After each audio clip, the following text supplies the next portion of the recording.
Welcome to the High Queen podcast. Prepare to embark on a journey through books you'll fall in love with, as well as the leading ladies who inspire our own stories. Our friendship blossomed from pageantry to page turners, sparking a desire to show other women that they too can be their own main character. I'm Miranda, And I'm Autumn. and together we'll lead you through books of all genres, from epic fantasy series, romance, all levels of spice, even to autobiographies of real life heroines. Now, we're some passionate bitches. So remember, this podcast is rated R. Prepare your ears. It's time to celebrate the heroines who redefine what it means to be brave and bold. All right, grab your books, beverage, and of course, your bestie. Crack open that book to page 88 and let's check in with each other. It's a new year, guys. Oh my God. I mean, Oh my it's gosh. always Well, 2026 for y'all, but it's 26 yes, for us yes. now. In case you're wondering when we're recording, it's January 2nd. But for you, it could be any day of the year. Who knows? So, nonetheless, welcome and let's check in. I had a really happy Christmas with my family. It was very magical. My daughter, seeing her like wake up and have like her Christmas morning, Yeah. it was just all the feels, all the feels. And last episode, we talked about how it was like super trying to try and create Christmas magic when things are so hectic, or holiday Mm-hmm. magic, what have you. And I really feel like I did it. Okay. I feel Yay. like I Good job, should get Mom. it. I get a mom award. I feel really good about it. I tried really Take all of hard. your praise. We did all the things. We saw Santa. We did the gingerbread house. There was multiple days of presents, Yeah. Christmas countdown, Christmas movies, hot You chocolate. go, Yeah, Mom. I really tried to soak it all up, you know? Um, Yeah. so yeah, and I was very fortunate as well for a little few gifts that I was very excited about. And my husband actually purchased me two of the Crescent City hardbacks that I wanted and didn't have for my series to complete it. And to So put it's on your very bookshelf. Yes, What a I put it on nice my man. bookshelf. Yes, so I was very, very happy about that. And then my family bought me a few new Taylor Swift vinyls and a record player. So that's sitting over here. It Yay. like creates my little aesthetic in my office. And also that brings me to another Christmas present, which if you were ever watching these, whether it's on TikTok or YouTube or what have you, you may notice that my background has evolved dramatically from like a white wall to a partially painted wall to now my wallpaper. And We're this in was the my Christmas present. forest. So Yes, good. it's got like a little path in the corner, so it makes me feel like sometimes I'm like off in a, I don't know, like a fantasy land of some kind. You can imagine what have you is going on behind here. Maybe this is Feyre walking out of I the was gonna spring court. say, she's like in the back with a little bow and arrow, just doing a little Ah, hunting. yeah, so that was really exciting. And then my husband and I just finished Stranger Things. Ah, we're gonna talk about that. Uh, we were both so happy and content with the finale. I know it's not Me always going too. to be everyone's cup of tea, but I was like, I got every single thing I wanted out of that finale. And we can, I'm just so happy with it. And then today, when we're recording today, January 2nd, is my daughter's fourth birthday. So really excited for that and all the possibilities that will come in 2026. But there's another special day coming up, and I'm going to let Miranda take it from here. Yes. So if today is Autumn's daughter's birthday, tomorrow is my birthday. I'm turning 28, so probably not nearly as exciting. But I do think it's super fun that we like basically share a birthday, Yeah, your daughter and I. So I love that's it. so exciting. I love it very much. Yes, I just wanted to say welcome to the record player club. I got, Mm, I think like 3 or 4 records for Christmas, and it's always just so fun to like play the vinyl for the first time and look at it. And I mhm. love a new record. So welcome to that club. Oh, I got also some bookish gifts this year. So I have two in front of me. First I one see. is this incredible Stanley. Wow. Wait, you have to I'm describe it for our obsessed. listeners. It is I mean, it's a Twilight Saga Stanley. It's got all of the book names on it. It's got Edward and Bella. It's got La Push, baby. It's La Push. Where the hell you been, Loca? All etched into it. It's incredible. I got to get a new lid for it because it doesn't fit. But I need to so I can use it every day. So Wait, did you see the absolutely interview love. that Kristen Stewart gave? And she was like, thank God I didn't have to say that line, where you been, Loca? She's like, it's so cringy and awful. And I No, was it's like, the best. well, it might be cringy, but it's also iconic. So And I haven't seen like anything of Kristen Stewart's for a while. I know our Pat was, making his rounds. The still Taylors, Taylor is. Lautner and his wife Taylor, they've got a podcast. Like, hey, if I you're want to see listening, Taylor Taylor and Lautner. Taylor, like if you want to join us or if you need a guest. Yes. But legit, I want to see Taylor Lautner on Dancing with the Stars. Oh my God. Okay. I've always wanted to tune in. I said this before. And ooh, maybe I won't have class next season. This is the So year, okay? the year of Dancing with this feels like a This is good your year. Dancing with the It feels Stars like year. a good year. It's my dancing. Yes. Okay, hold me to that. Sorry, we Autumn, got off on a everybody. tangent. It's fine. It's gonna happen. She And got a then cup. there's It's this. awesome. It says, smells like Tamlin, acting like a little bitch. Oh my. Yes. The theme of our episode. Holy It's a shit, yeah. candle, by the way, for you who It are is a listening. It's a candle. candle. Yes. And my husband got it for me, he has not read these books. He really knows next to nothing about them, but he knows that I love them. And he was like, I thought it was funny. And I said, yes, it is. And I said, He how probably just timely. Googled ACOTAR things and went, Pretty cool. much. Pretty much. He got me Add to something cart. else that I will bring up later because it fits directly into what we read. But love bookish gifts. So fun. And yeah, it just really got me in the mood to do some recording. I just want to mention though, I am in a little bit of mourning. So if everybody could just give me a minute. And Autumn, I see your face. It's okay, relax. Oh, I asked for Rhysand, Cassian, and Azriel to be under my Christmas tree, just like so many of us did. yes. Well, Autumn's face was like, "What's going on?" Sorry, I it's a had a joke. moment. I was like, did somebody die? Like, what's going on? Oh No, no. no, just a piece of my heart. No, I'm kidding. Yes, I saw somebody had posted that on some form of social media, and I was cackling, so I brought it here. Yeah, Stranger Things. I believe. Do you believe? I believe. I believe. I have to believe. I'm bawling my eyes out. They're putting their D&D books away. I believe. I can leave it at that, but I believe. So good. So good. I'm going to literally Germany. it lives rent free. You're going to Germany. We can come back to Stranger Okay. Things. We Sorry, can talk no, about it's Stranger fine. I was Things. just saying it lives rent free in my head. You go. I'm going to Germany. I mentioned forever and a half ago in our initial episode, I wrote a kid's book. So I get to go to Germany to talk about that kid's book at an international school. So I bought a ticket for that. So Yay. yes, we'll be talking about Germany at some point. Created a vision board, added the HQ High Queen podcast to it because 2026, baby, it just feels good. I don't know. 2025 was not bad. I mean, it had so many wonderful things, but it also had so many shitty things. And I don't know. I've just Say been, it how it is.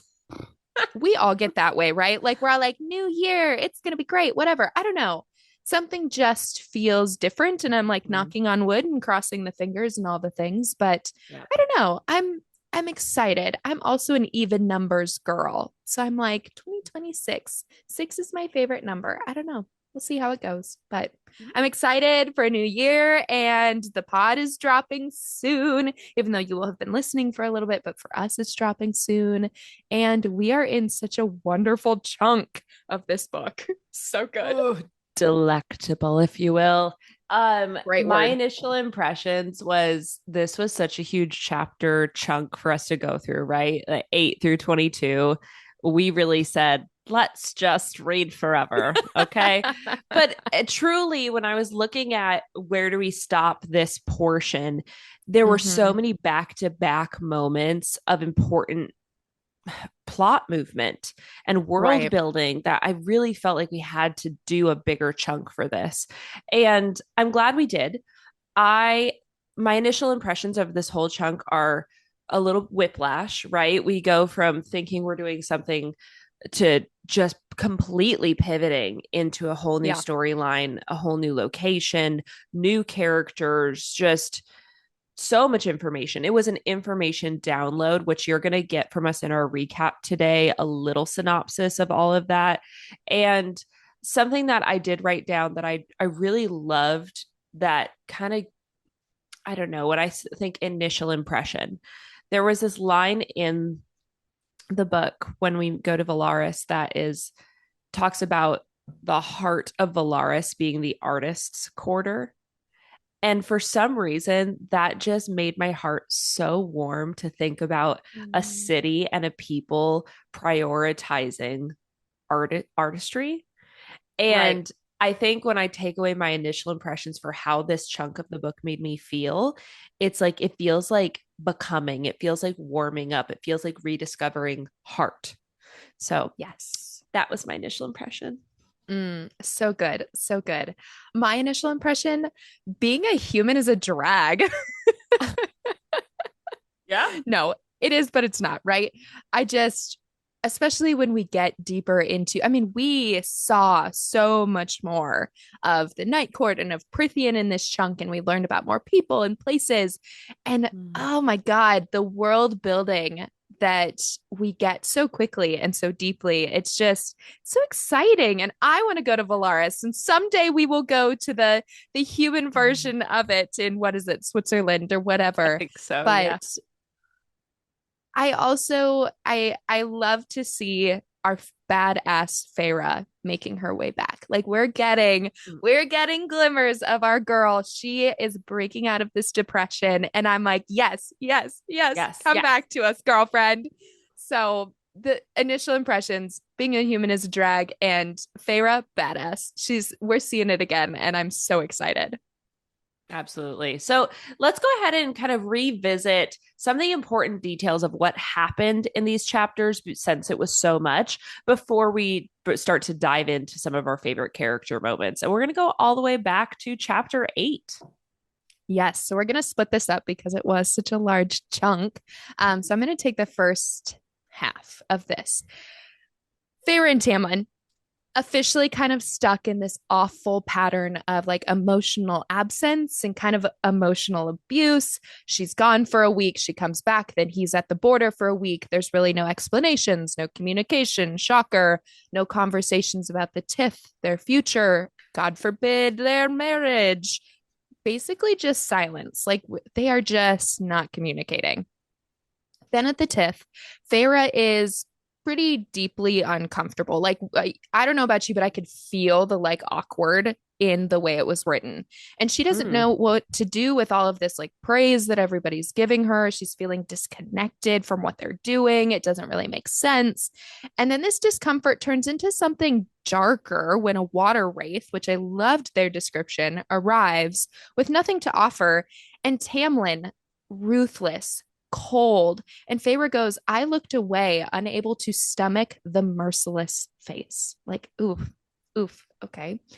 And that's kind of that moment, I think, where we start to see the image of this High Lord, of her High Lord, really suppose that she's supposed to love. Like, it really starts to kind of crack for her, I think, and for us as a reader, that like she doesn't always agree and doesn't have to agree with what he does because, you know, she's questioning him and he says, nope, this is the way we do it. That's the way my father did it, his father, and that's the way my son shall do it. Like he's putting his foot down. He's immovable. He's bound to tradition, unwilling to question anything, even when it's literally hurting her, because she understands being without food and being without money. Yep. Um, so it's also interesting, and I have a handful of quotes in here because I felt like they were necessary. She's at his side during this, and at one point she says that the water wraith, when she comes up, she doesn't give a full bow to Feyre because I was no one, but recognition that I was the High Lord's plaything. That's Uh, the way she sees herself, and I think that's the way we're kind of other people are seeing her a little bit too. She's this savior, but what is she? She's not an equal partner to Tamlin, although she wants to be, question mark. Mm. So she performs a quiet, not so quiet act of rebellion and compassion for Feyre.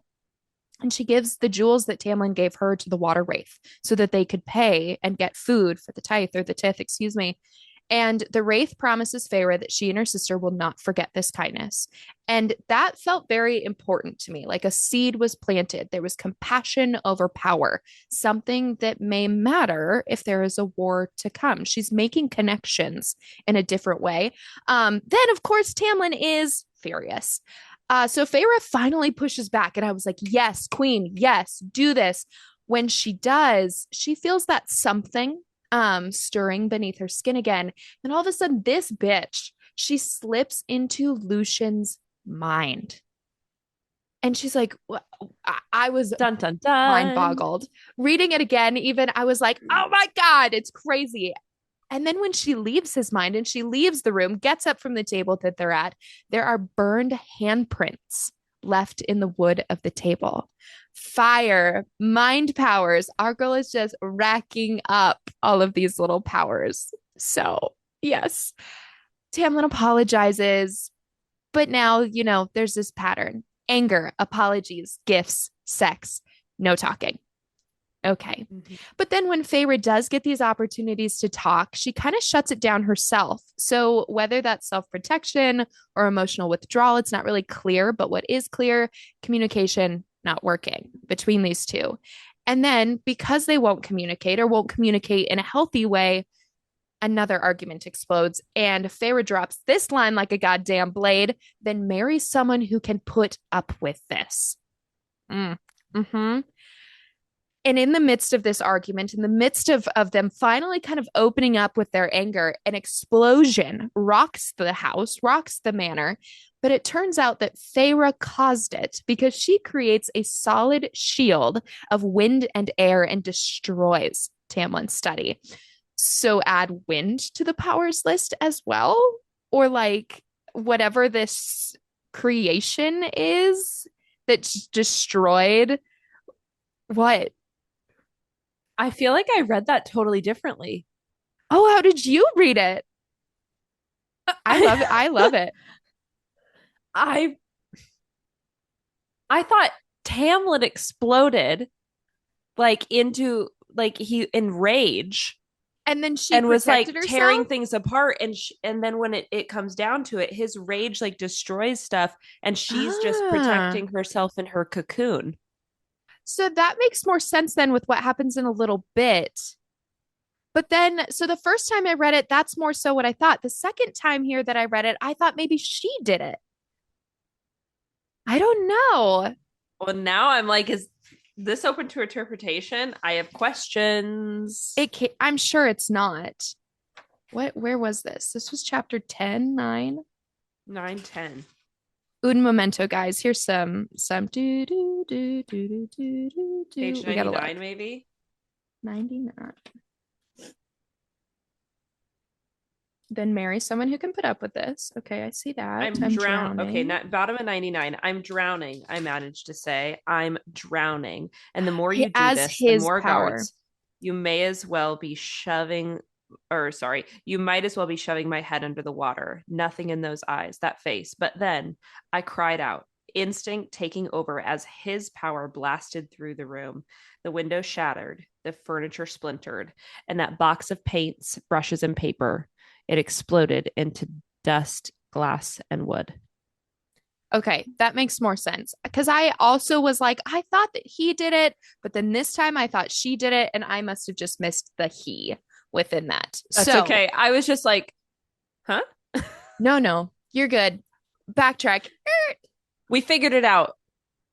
Tamlin destroys the study, but Feyre cocoons herself within some sort of shield. So again, some sort of power that we're adding to this list of kind of protecting herself. Mhm. Um, then of course Tamlin apologizes again. Okay, my notes must have been what was weird because I was rewriting the summary and I'm like, what is something's not clicking? That's what wasn't clicking. Sorry Mhm. guys. Thank you. And Tamlin's like, let's forget it. Let's move past it. Again, no talking. But finally, Feyre says, no, I am drowning. Like all of this is happening. Back up. I'm going to cut some of this out. She says, I marry someone who can put up with this. Then they talk for a second. She says, I am drowning because that's what creates this explosion, isn't it? Okay. I must have wrote my notes incorrectly. Sorry, friends. They finally talk. Marry someone else. I am drowning. He says, I can do this. We can do this. Explosion happens. Argument. But let's just forget it. Let's move past it.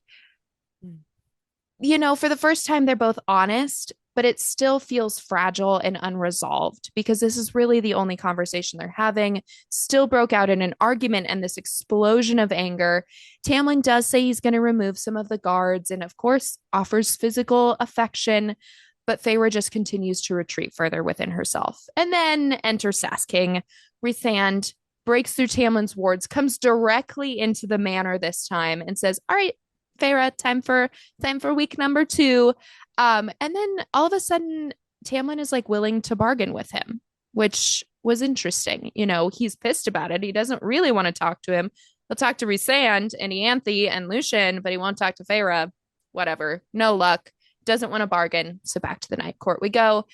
Feyre has lost weight. She's visibly unwell. The 3 weeks that she was at quote unquote home have taken a visible toll on her. And I say quote unquote home because she's clearly uncomfortable and we know where this goes, but she's uncomfortable here. Like so is that home? I don't know. Rhys tries to talk to her. He wants to have a conversation. He's always been open with her, wants to talk about what they went through under the mountain to try and help her instead of controlling her. So Feyre responds by throwing a book at his head. Seems about right. Naturally. Right. Shoe, book, throw stuff at the man. The book is coated in frost, and then this frosty ice melts into flame. So again, we're seeing kind of those fiery powers, some frosty, snowy powers. In this week that we're in the night court, Rhys is gone for most of it. So Feyre just kind of continues her descent pretty much into her depression. She doesn't really talk to like Sarah and Nuala, nothing, but she does practice her mind shield and her reading before heading back home to the spring court. Yeah. Back there, Tamlin's fear has sharpened into obsession. And Feyre describes his mindset during sex, because that's all they can do, is protect, protect, protect. I could see the word in his eyes, feel it in every thrust he made into my body that night. And I just was like, oh, she's not even feeling that. Yeah. It's just not passion, adoration. No. I'm letting it happen because this is what we do, right? So his solution to the trauma, confinement, and naturally the sentries return in full force. So Feyre's world goes even more silent and isolated. She wonders if this is her eternity, a beautiful object by day, quote, a pretty little thing just sitting on a pedestal, and a possession to the High Lord by night. Books are really the only thing keeping her sane, pure escapism. We all get that. And then interestingly, and not so subtly in this chunk, Feyre and Tamlin stopped talking again. And they've also kind of slowly stopped fucking too. So they're kind of growing apart. They are pushing each other apart. Now here we get another power. As Lucien's red hair is still a major trigger for Feyre, she sprouts claws like Tamlin's. So we can kind of add shape shifting to the powers list. And despite being an unknown trigger to her, Lucien actually wants to help. He asks that Feyre be trained so she can defend herself. He's sticking up for her. He loves her. They're friends. Ianthe says no. Tamlin agrees. Shocker. Ianthe also adds another really horrifying justification for us to all kind of think about. If Feyre isn't killed for these powers, other High Lords will want her for, quote, breeding. So lock her away, right? We don't want to lose her. We don't want her to die. And we don't want her to be the, mother of all future powerful High Fae. Mm. So Tamlin's preparing to leave for another mysterious border mission that we don't get to know anything about. Feyre begs him to just let her leave the house. Let me go with you to do something. And of course, he responds by saying no, and then literally seals her inside with a magical barrier. That seems super smart. Seems like a really good choice, which causes our girl to have an anxiety attack and have a panic attack, reliving her time in a cell under the mountain, being trapped, not being able to leave. And this causes her powers now to erupt in darkness, fire, ice, wind, creating this cocoon around her. And in this chaos, her engagement ring melts away from her finger. Symbolic? Oh, Almost certainly. Almost certainly. There is a rift between our lovers. wow. And then she's in this cocoon, someone's yelling her name, and she feels a hand on her, and it's Moore. Morgan breaks through the wards, breaks through this cocoon, and saves her and takes Feyre to Rhys. But they didn't come to take her away. They came because she needed help. Because in that moment, no one else could help her, and no one else was there to help her. And the people that you thought would help her locked her away. Yeah. So And Feyre just wakes like up in the night court. small little clarification, Rhys breaks the wards. Yes. Moore Yes. walks in and grabs her because Rhys can't, because it'll start a war. Yes. Yes. Which, like, and is crazy because he already broke the wards, but now it's like literally taking Feyre outside of his week. And I love that Moore has become and continues to become, we'll see, such a friend and like a safe space for Feyre. And so I also think it's so fitting that it was her to come Yeah. and kind of pick the pieces up. So she takes her to the night court. Again, we're back. And Rhys has been by her side throughout the night. She wakes up and he's there. He's been kind of watching her and making sure she's okay. Unlike someone else who's never done that when she's throwing up and sick in the night. But there's this moment. There's this moment where Feyre feels untethered, like she has nowhere to belong. Where do I go? What do I do? And so Rhys offers her a choice. Stay forever. I don't care. You can be here. This can be your home, this court. You can do what you please. But he's got places to go, people to be sassy to, things to do. She asks him to take him with her. And he agrees, which is like total 180 from what she's been experiencing. And so, with a grin, this man tells her, we're going to Valaris, the city of starlight. So exciting. So, here's some like context and background to Valaris. I just want to throw this chunk in here and then we'll get back into really quickly the rest of my summarization. I know, y'all, I'm really bad at keeping it short and sweet. So, You're doing Valaris. great, girl. Thanks. You're doing great, sweetie.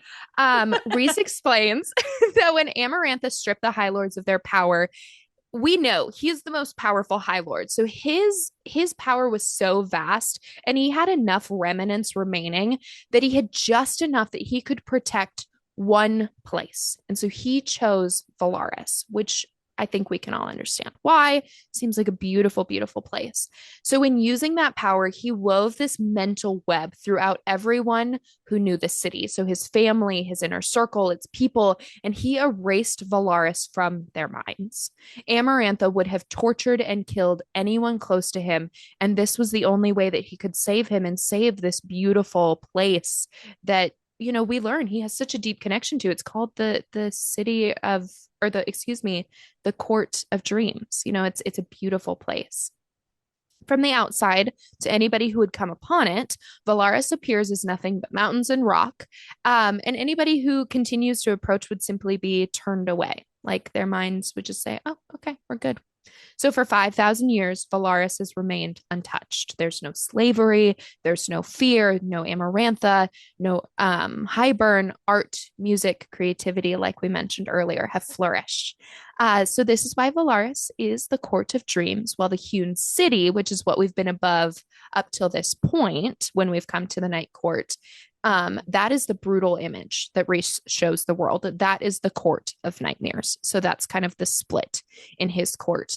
And I also wanted to mention in this little bit of context and background that for Feyre, Valaris is the first place that feels alive. So when we enter this city, she says, quote, "For a moment, the weight in me vanished as I gobbled down the details of the emerging city." And she's never really seen a city. This is like the last city anywhere, which is Yes. so Because crazy. Amarantha destroyed them all. Yes, and even the human cities are gone because of the war. They never really rebuilt them. So she's probably just like shell shocked a little bit by the beauty and the vastness. And Valaris becomes its own character, right? That's why we had to talk about some more of that context. And this is really the first place in the series that I think is just kind of immediately filled with joy. It's also got a little bit of confusion at the start because there's this magnificent city that's left standing, but we understand why, and we understand why it's this joy filled place. Here we meet the inner circle. We've got Cassian, Azriel, Amren, and Morrigan. Women sit at this table as top commanders and advisors, something we never saw in the Spring Court. We also learn that Cassian and Azriel are winged wonders with gorgeous features like Rhysand. We learn that Mor is quite powerful because while Rhys broke the wards to get into the Spring Court, Mor knocked out all the sentries. So she also's got some power. We don't know quite what and what's going on with her, but we learned she's pretty badass high fae too. And then we meet this Amren, this creature. She is not high fae, and she says this line, quote, "There are two of us now." Because she was also made. She was not born high fae. And I'm like, what are you? You are a conundrum that I need all the details on. And this dynamic of like meeting them and getting to know if these are people she wants to spend her time with and if Feyre wants to stay in the night court. This dynamic is family. It's family dinners. It's not this rigid court formality. And Feyre in this moment, she laughs. She laughs and she feels. And that's something she hasn't done in a really long time. And so with that, she decides to stay, to work with Rhys, to heal, and to find out who she is on her own terms, which is perfect timing because war is coming. Hybern plans to resurrect Jurian. Remember the bone in the eye that Amarantha had? We want to bring him back. Still feel like we're missing so much about who that man is and what he can do. But Yeah. he's a piece of this chess match that is happening. So their first stop in their effort to keep this from happening is the prison, the capital P prison, to speak with the bone carver. Autumn, take it away. Well, I'm going to take So us through the much. rest of this, chapters 16 through 22. So, as we enter Valaris, we do see a lot of beautiful places, and two of those are Rhysand's homes. We have the townhouse, and then we have the House of Wind. So, the latter is located within the mountain, like built into it, which I think is so cool. Just the Right? I want a description. house in a mountain. Yes, it looks over the city. And some facts we should probably remember, just so we understand the magic system, is that the House of Wind is warded so that no one, High Lords included, can winnow in. This is done long before Rhys's time, so he doesn't exactly know why, but we find out that you can either fly in or walk the 10,000 stairs to the top. Sounds great. What? See you there. So no one with wings can go without an escort, right? And after some quick banter between Rhys and Feyre about the concern she has of her dress ripping off in the wind if they fly, which Rhys seems more than happy to have happen with his feline Mm. gaze, apparently. Feyre opts for the flying option because who's taking those 10,000 stairs? Okay. And Uh, who doesn't want to fly? So as they arrive, Rhysand and Feyre share a moment before officially meeting the rest of the crew. And as we will continuously see and have seen through these chapters, Rhysand is always ensuring that Feyre knows she has a choice in every situation. That is called back to again and again, where whether it be choosing to work with him in Valaris, choosing to stop the war, to leave the townhouse, or even choosing if she wants to work with him and meet his court/friends. Feyre for so long had no control of her life, and Rhys ensures that she gets it back every step. Now, Rhysand gives her a moment and asks to share a thought for a thought. I thought this was really important to include because it's showing vulnerability on both their ends, something that we haven't really seen between a male and a female character thus far in these books. And it's something so simple yet vulnerably intimate. He admits that he would dream of the city when he was under the mountain and wished he could have killed Amarantha himself, and worries that this evening they're about to have with his friends may very well be the last one that he has if war comes. Feyre chooses then to open up too, admitting truths about herself and her relationship with Tamlin that are hard to hear, but honest. She is more than what he allowed her to be, and perhaps here in Valaris, she can become who she was always meant to be. So enter their friends. Cassian is the first one we meet of the court, actually in person. This is the first time they're meeting, Yes. like flesh to flesh. Not Okay. through a door. Not through a door. And enter an extremely tall man with dark black shoulder length hair, tan skin, hazel eyes, a warrior build, and wings. What? What? My God. Yes, Yummy. wings. Okay. Now, Cassian is in. Well, just take a second. Fan yourself. Cassian is in charge of Rhys's army, and his first words to Feyre are, "Come on, Feyre, we don't bite unless you ask us to." I love him. Okay. Sassy. Sure. You can bite me. That's fine. What? Does it give me wings? No, we're off to a strong start here, and so different from the conversations and manners of the Spring Court. It's quite jarring when we go from one to the other. And then comes our next friend, which is Azriel, the spy master, a classically beautiful, near unreadable man who's described like a knife in the dark. He is covered in burns and is a powerful shadow singer, something that we learn is just as rare as Rhys's Daemati powers, where the shadows whisper things to him that we cannot hear or see. Now, both Cassian and Azriel are considered to be Rhys's like pseudo brothers. They say that in the sense that all bastards are a sort of brother. They're all from a race of Fae called the Illyrians. So I think it's important we have a little bit of Illyrian lore breakdown here just for us to call back to. So Illyrians are a warrior race. They all have wings, females included. Some of these Fae, were on Amarantha's side during the turmoil, and they do not hold females in high regard.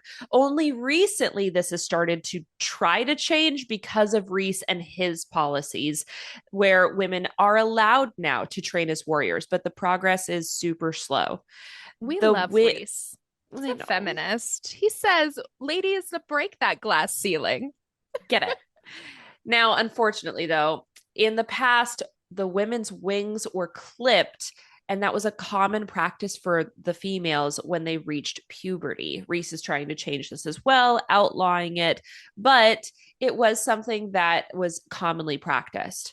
Illyrians also need to channel their power because it is so kind of volatile and raw. And so they have things called siphons that they wear on their hands. And without it, those powers are described like throwing a bucket of paint against a canvas versus using a paintbrush. I really loved that description. Now, Rhys is actually half Illyrian, and his mother was Illyrian while his father was High Fae.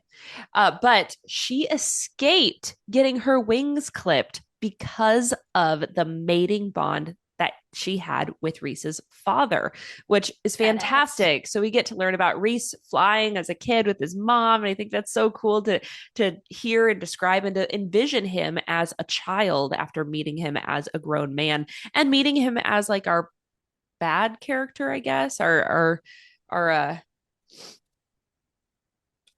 evil character, so to speak. Our villain.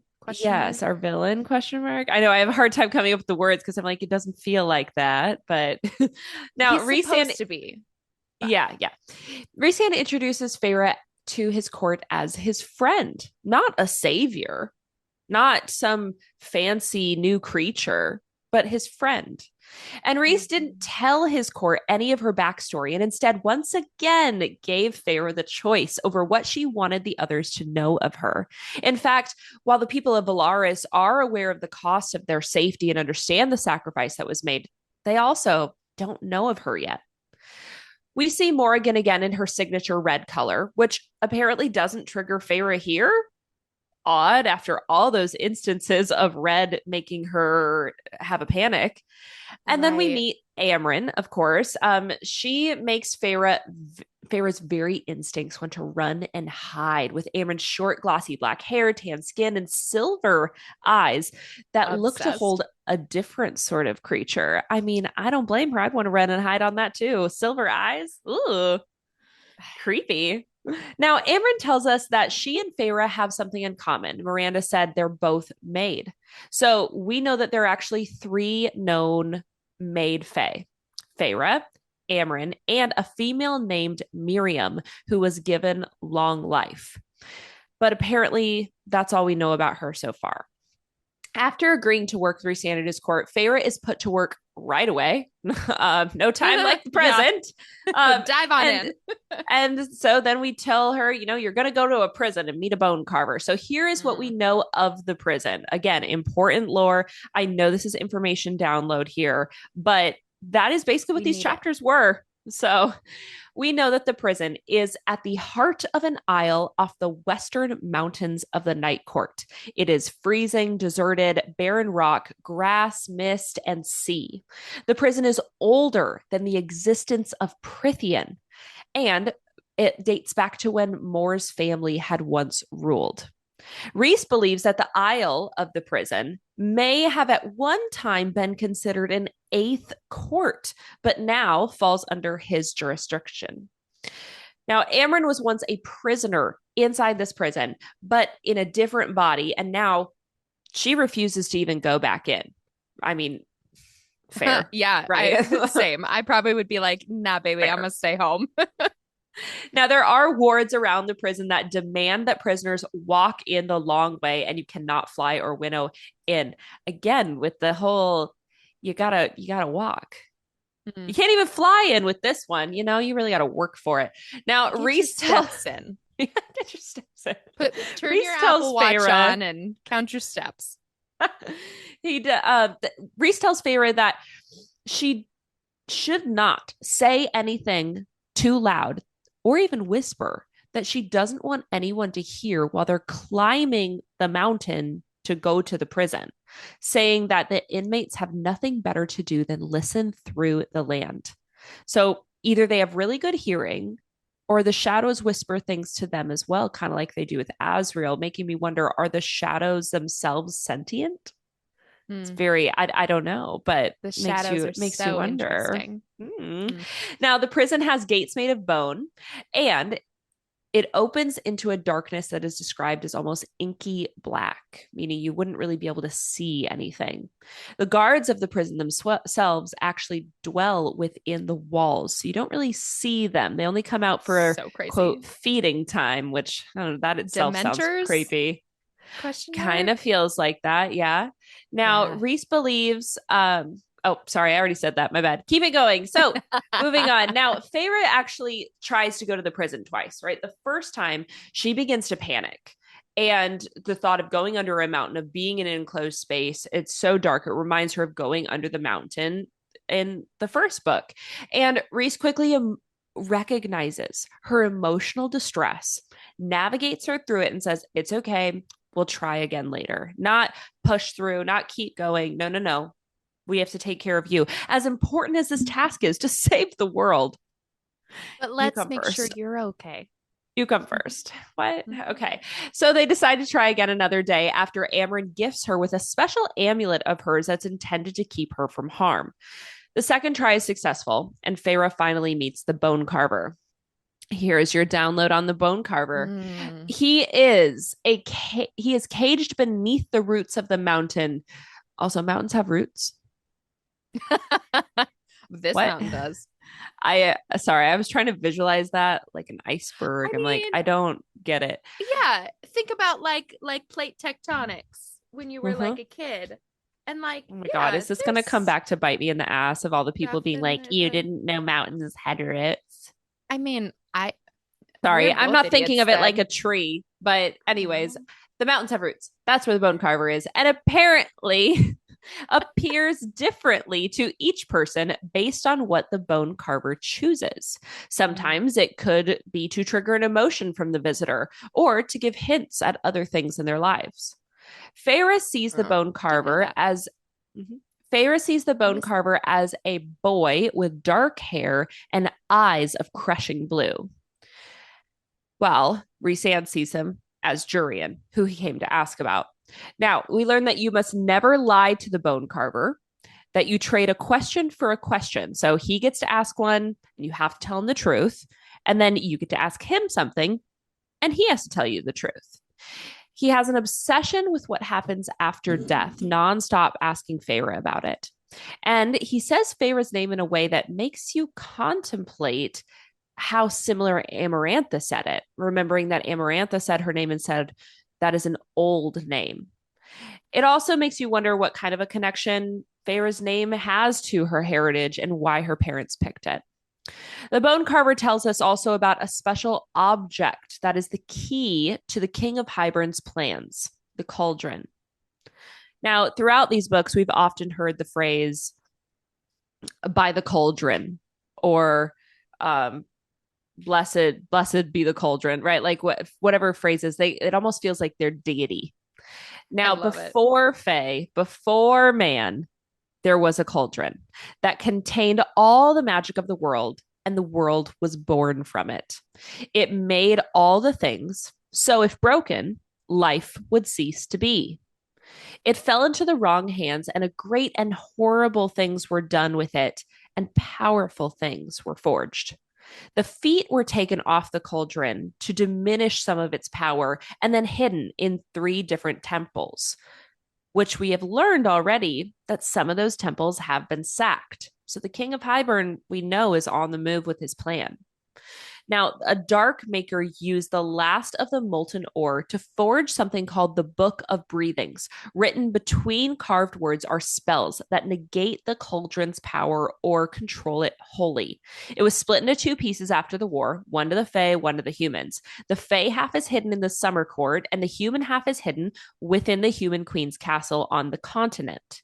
Many believe that the book was harmless because like calls to like, and only that which was capital M made can speak those spells and summon its power. No creature born of this world may wield it.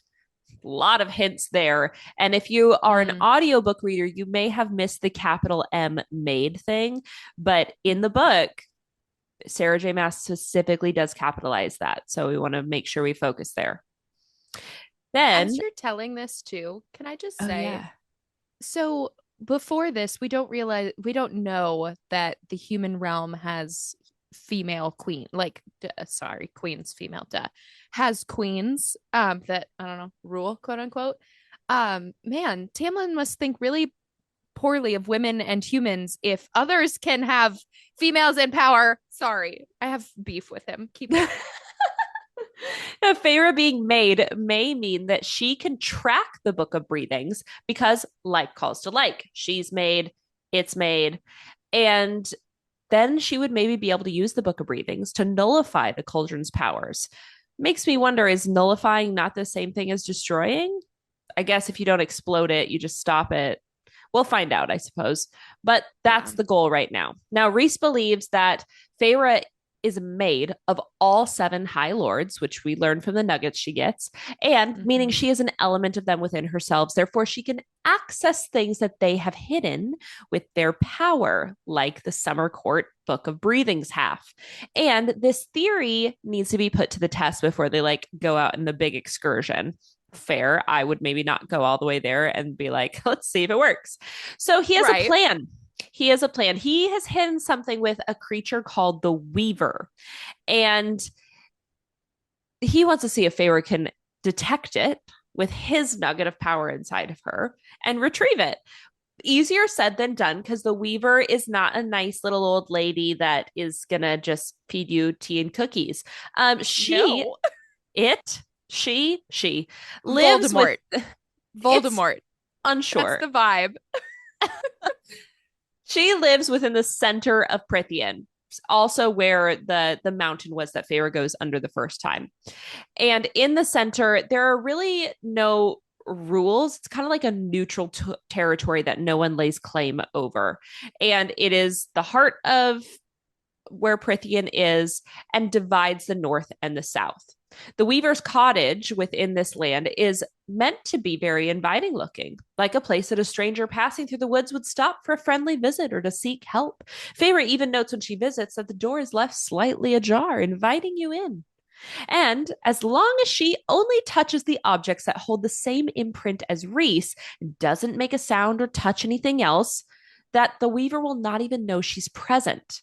But she can only bring in with her things like knives because that's what the weaver uses to eat and do her work with. Anything else, like a sword or an arrow, the weaver would detect is out of place. So we quickly infer that the weaver is literally weaving her prey and that the thread is their hair. We know this And because of the skin. variety of colors. Yeah. Hence what she needs the knives for to eat. I wouldn't make pretty fabric. I Oh my leave me gosh. alone. Oh I my wouldn't gosh. don't know. Gross. As we see the weaver, they go from being a beautiful young presence, transforming into a rotting corpse, black pit eyes, gray sagging skin. Ugh.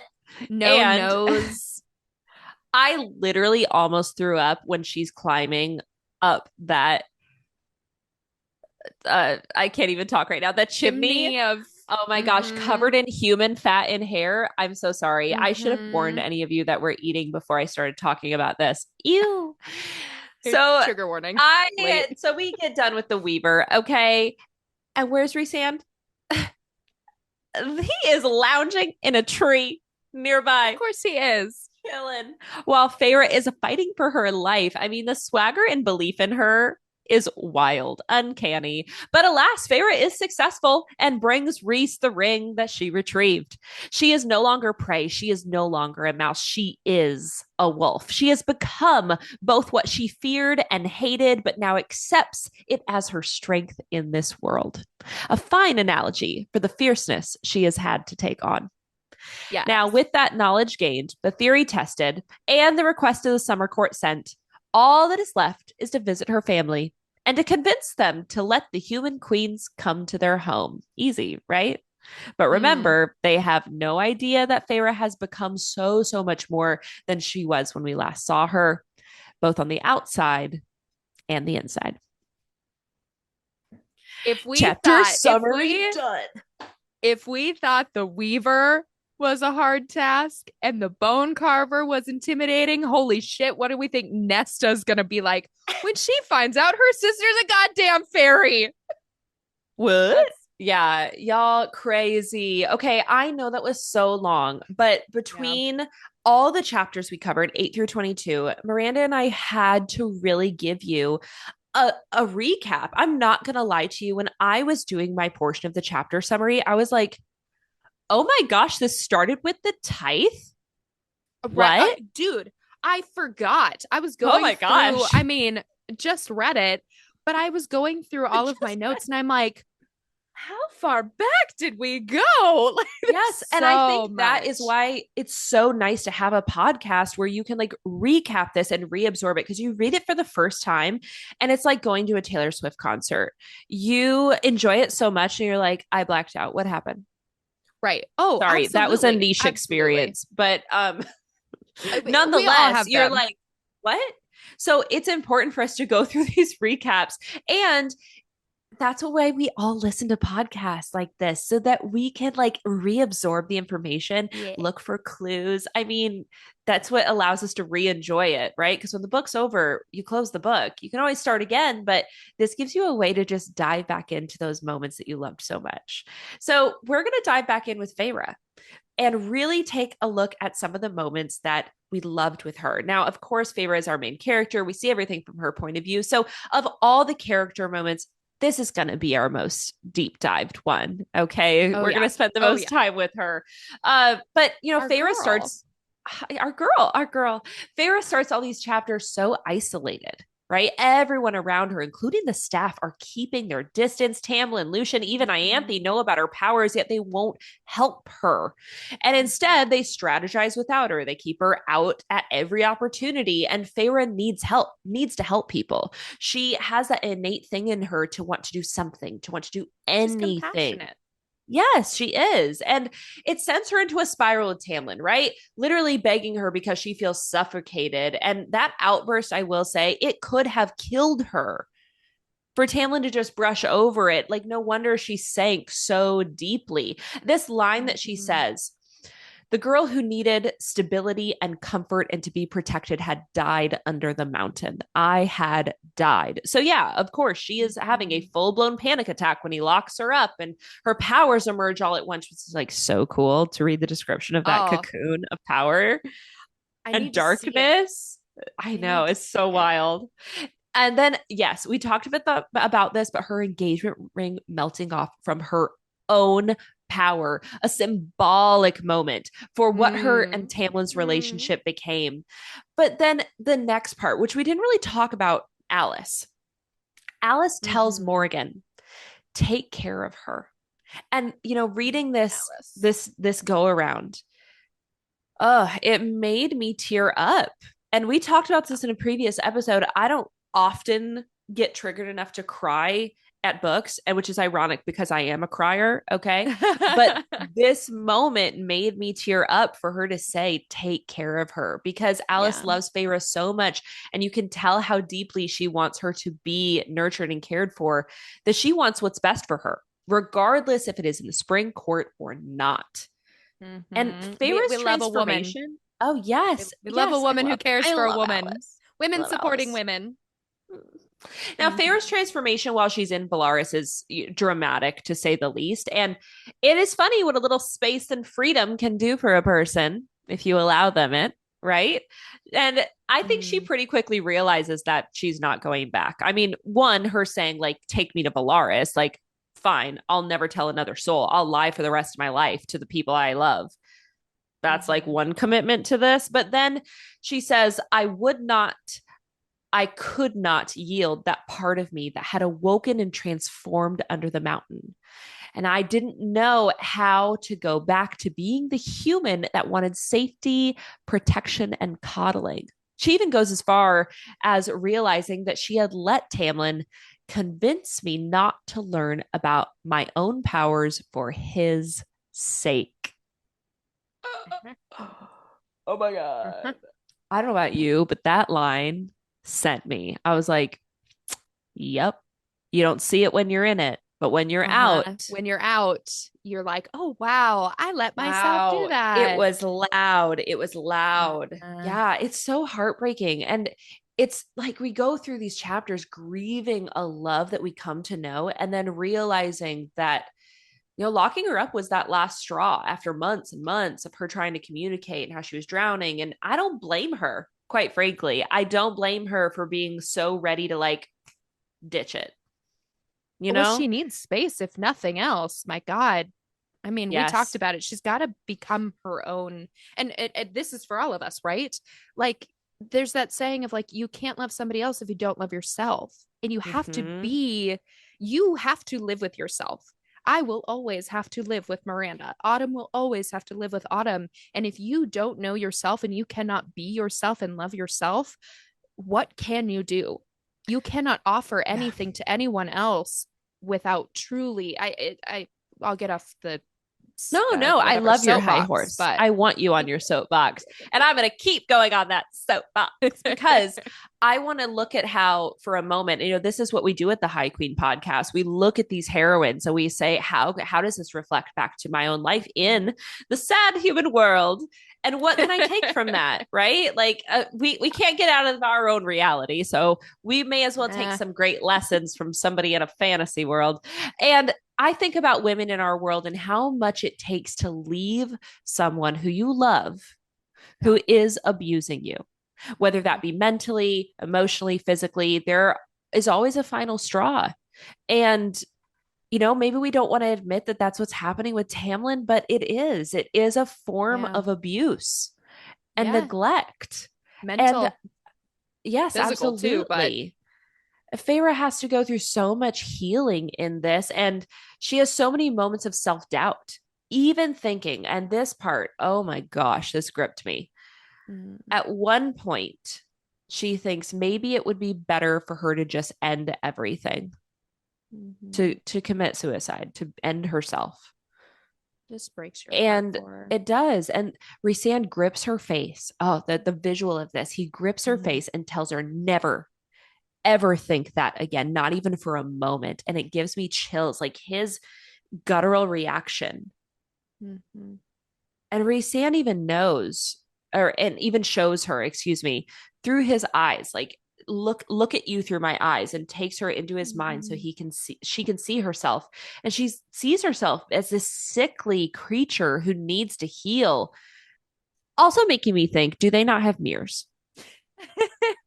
Or is it something that she just avoids?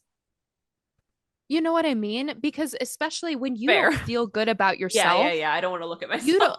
don't, right. So, I mean, yes, honestly, fair, but also it could just be something where she is so receded within herself that, it's when I don't know if you know this or anybody else knows this, but like I've been in depressive episodes. I've been in that space where it's like I can't pick myself up. I can't change my clothes. I can't brush my hair. I can't, and you don't want to see yourself that way because I think a piece of you, a piece of her does know. I mean, she's not an idiot, right? She's Yeah. introspective. She knows what's going on, but she's also allowing it to happen because everyone around her is also allowing it to happen. She's not, we need tools, right? Mental health, people to help us through that. And the tools, like Yeah. we talk about that so much in our human world for a reason. And when you are in that place and when you feel like, I don't know how to get out of this, what do I do? I think it's easy to not physically, but also internally look at yourself and Yeah. understand what's truly happening. Because if you can't see it, it's not happening, right? Yeah. You It's know? so true. And, thank goodness for Rhys being one of those tools that is actually going to help her through this, because Yeah. I fear that we would have lost her if not Yeah. for him. Yeah. And, there's a parallel where later on, Feyre grips his face, Rhysand's face, Mm.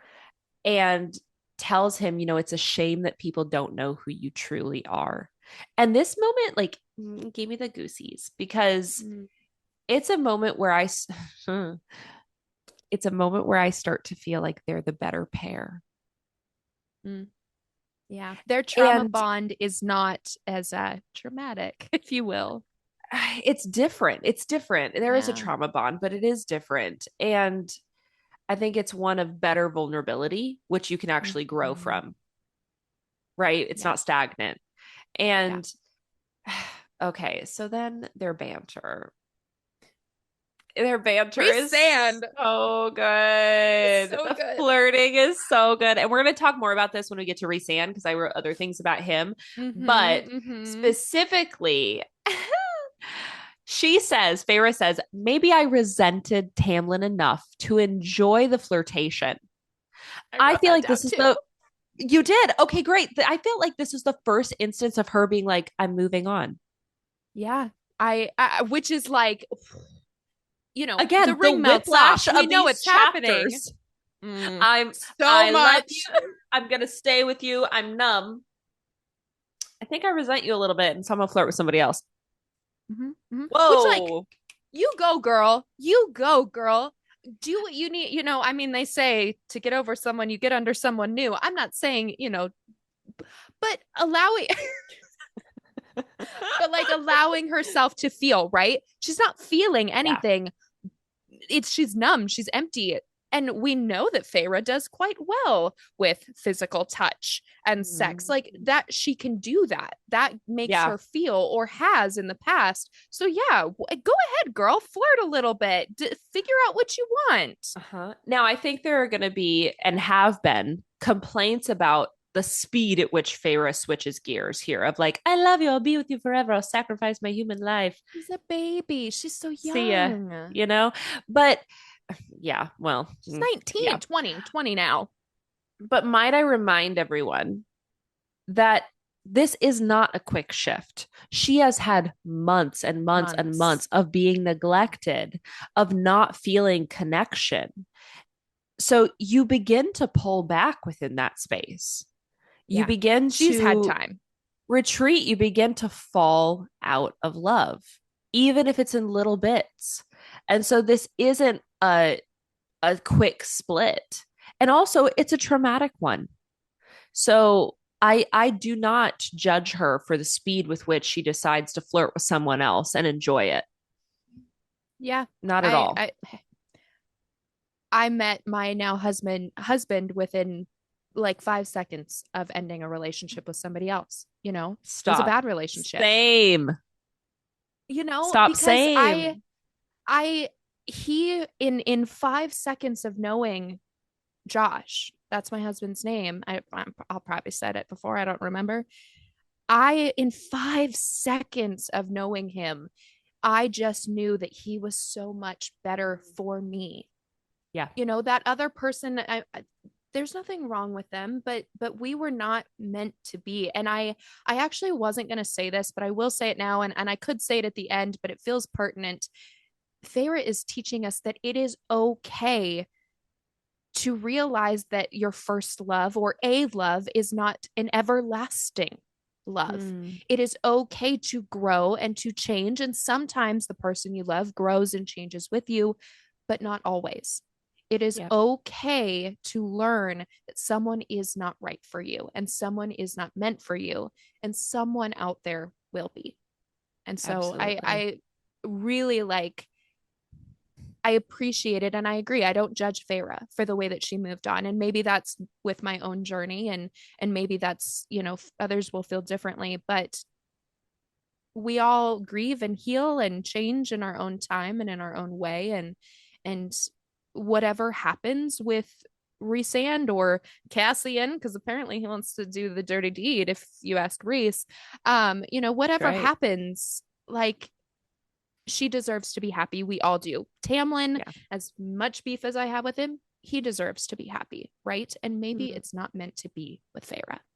Well, Feyre even goes as far as comparing herself to Rhys, saying that they are one in the same. And Yeah. in so many aspects, right? And Feyre even begins to humanize Rhys more and more throughout this. I guess humanize is a poor choice of words since they're not human, but Fairy eyes. I guess you understand what I mean. And we know early on that Rhysand is a complicated, morally gray character, but now We through love her it. eyes, we don't just start to see him, we start to understand him. So I think we should do a quick power check. We've been kind of tracking them throughout, but I want to keep doing this as we explore Feyre. So we've got Night Court. For sure, she has those powers, right? The Cocoon of Oh. Darkness, the Damati mind reading. Mhm. Autumn Court, for sure. She's got those burning fingerprints on the table, the fire that cocoons her, the book sending it up in flames. Winter Court, I had question marks by, but Yes. Miranda reminded us, yes, she puts frost on the book. Mhm. So we have seen some Winter Court And powers.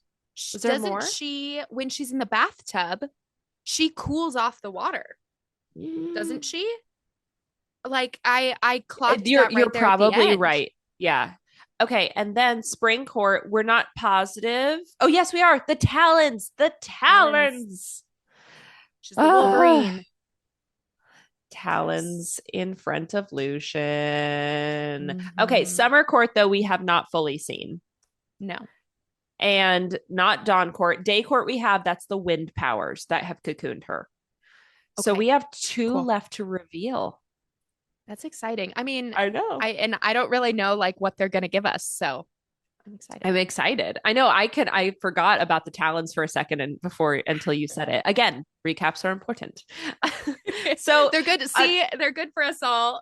yeah, now we've been, going back and forth about our stuff about Feyre, but was there anything specifically to you maybe that we haven't talked about that you really clung to you about her growth, her character, any special moments? Yes. I think I just wanted to bring up like this.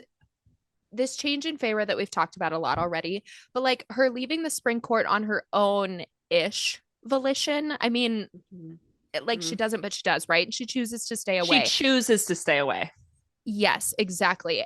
And I think some people could see that moment. And of course, we read more, but you could see that moment as Feyre breaking. I see it as Feyre breaking free. I mean, physically and Mm. mentally, because then, I mean, and pretty quickly, right? The moment she gets out of the spring court, we're pretty quickly seeing this change in her. She goes from being suffocated by this person who, I mean, yeah, Tamlin, we wanted to protect her, but he wasn't willing to see her as anything less than that fragile human who had died in front of him. And perhaps that part of her that needed Tamlin in there and therefore loved him, you know, that also died when she died. And maybe she just didn't see it until later. Yeah. Um, so I I also agree with thinking that Feyre and Tamlin are probably done, or at least done in this instance. And, you know, maybe time will tell and space will tell. But she says, quote, and some strange new part of me wondered if my return might, or excuse me, and some strange new part of me wondered if I never returned. Whoa, what did I type? I know what you're trying to say. Can you say it? I think I And wrote the some quote wrong. strange new part of me wondered if me never returning might be a fitting punishment for him for what he had done to me. Thank you. Thank you for holding my hand through that. I clocked that as like a big, like just turning point again in her head of breaking that like tether that she felt and felt like she Yeah. had to have and had to need and yeah, it's just interesting. I wanted to touch on she's got two new titles. So Damati, Yes. and she was offered to be an emissary to the Night Court for the human realm. Yeah. Rhysand is offering her, he said, work with me, whatever, but here is her seat in the inner At the circle. Here table. is your job, and your job that is going to be important to you because you care both now about the fairy realm, about Prithian, Yeah. but you also care about the humans. She still Well, has this deep connection to her family and to wanting to protect. absolutely. And here you go. You can do this. You know, she So, mentions again and again how she kind of hates titles, like stop calling me the savior, stop calling me mm-hmm. all these things. But she likes this one because it holds Yes. purpose and Yes. she She wants to can do help. something. Yeah, absolutely. So true. So Um, true. I also wanted to clock the Weaver cabin or cottage where she says it feels like waking up. Wow. Yes, bitch.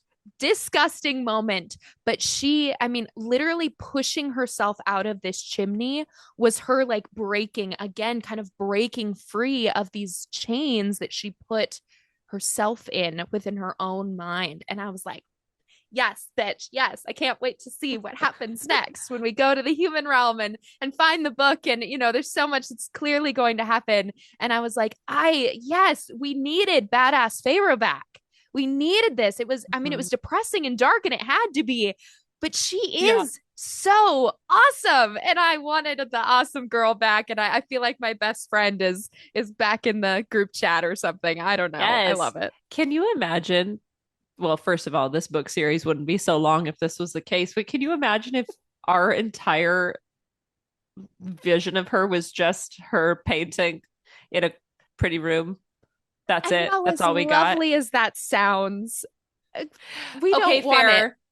I do love Bridgerton. So, and they do a lot of sitting in the same rooms, dancing in the same rooms. So there's that.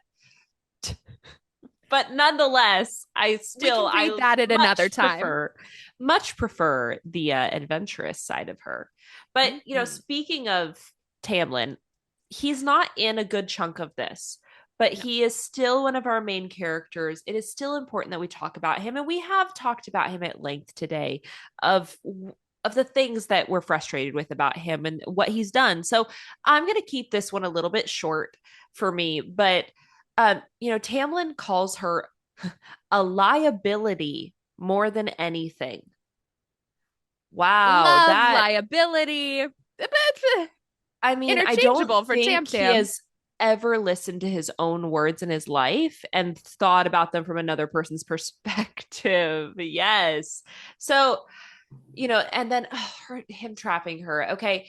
Absolutely ludicrous. Reaches a whole different kind of level of possessiveness and is going to trigger her when like she's being kept in that cell. Like, how do you not see that? How do you not get Yeah. that? I don't know. It's something important to note. Tamlin can winnow. We had questioned that in the last one, if that was just Yeah. Rhys. We now know Tamlin can winnow. We learned from Rhys that winnowing is not court specific. It just depends on the own person's reserve of power. So how much that individual has in their tank determines how far they can winnow, but everybody should be able to do it. And him thinking that it would send a bad message for Rhysand, or excuse me, for Feyre to be seen with weapons, right? That's what Tamlin says. And then her Mm-hmm. realizing how stupid that sounds when she like says it again. I'm like, oh, yeah. Those are kind of all my extra notes about Tamlin. Yeah. Okay, so I wrote something down. Now this may be a hot take. That's fine. We can all feel the way that we feel, but I already said it. I've got some beef with Tamlin right now for literally creating a barrier and locking Feyre in the house. Like you fucking dick. You had to have known better. Now I know that Tamlin never wanted to be a High Lord, right? But here's what I'm getting. He's a pretty boy who likes everyone around him to follow the rules because the rules suit him and they allow him to live as he pleases, being better than others, fucking, protecting, living a life of luxury. I'm just not happy with him right now. We'll see what happens, but now that Feyre has literally left him behind, I want to like bring up this quote. Mm. Either he is so deeply either he's so deeply oh my gosh, I'm choking because I can't handle talking about Tamlin apparently. Feyre says, either he so deeply misunderstood me or he'd been so broken by what went on under the mountain that he'd locked me up. Now, we can Mm. bring this up later. I genuinely don't know. We'll see we'll see Tamlin again. I have no doubt in that. Is is he this way because Amarantha and Under the Mountain also fucked him up so badly, or is this just who he is? Because right now, I think it's just who he is, and I Yeah, want so much better for our girl, so much I better. think trauma can change you, but I think more Yeah, than anything, it highlights you. And it highlights what you've already known and have within yourself. So I think this yeah, is who he's always been. Remember the murder of his family, yeah, his best friend being taken and having his eye ripped out because of him? I think this is who Rhysand is. And now those Tamlin. insecurities are whoops. I think this is who Tamlin is. And those insecurities are just being exacerbated. Yeah, amen to that. And honestly, the Freudian slip was perfect because Whoops. Rhysand is our next character to talk about. So, Okay. So you all know how I feel about him right now. I think he's the better pair. He has left me giggling, kicking, screaming, if you will, for a good chunk of these chapters. Okay. Listen, I'm the girl who had a thing for Draco Malfoy. Okay. As a oh, kid. oh, I yeah. I don't know what it Oh, is. I know he was the bad one. Bad we one. love Whatever. morally He's gray. kind of Love good morally gray. inside. And I guess I just clearly want to love the misunderstood character. And apparently that's me with the super high lord of Brithian. So Oh, you, me, Rhysand, all of us. I know. Rhysand comes back into our story in like the most dramatic way, right? Shattering that shield with quote half a thought, because it would Mm. be half a thought. Well, for And then him, of course. I know. And then I love how Feyre describes his power when she awakens, right? A sweeter, softer shade of night caressed me. You can caress me with that too. I'll take it. Again, giggling, kicking, screaming. Um, Mm. Rhys really thought through also that workaround for how he was going to get Feyre out of the spring court. Like, he doesn't just like act without thought. 7 steps ahead. Yes. And again, yeah, maybe that's a little bit like, is he always strategizing or is he just that Mm. intelligent?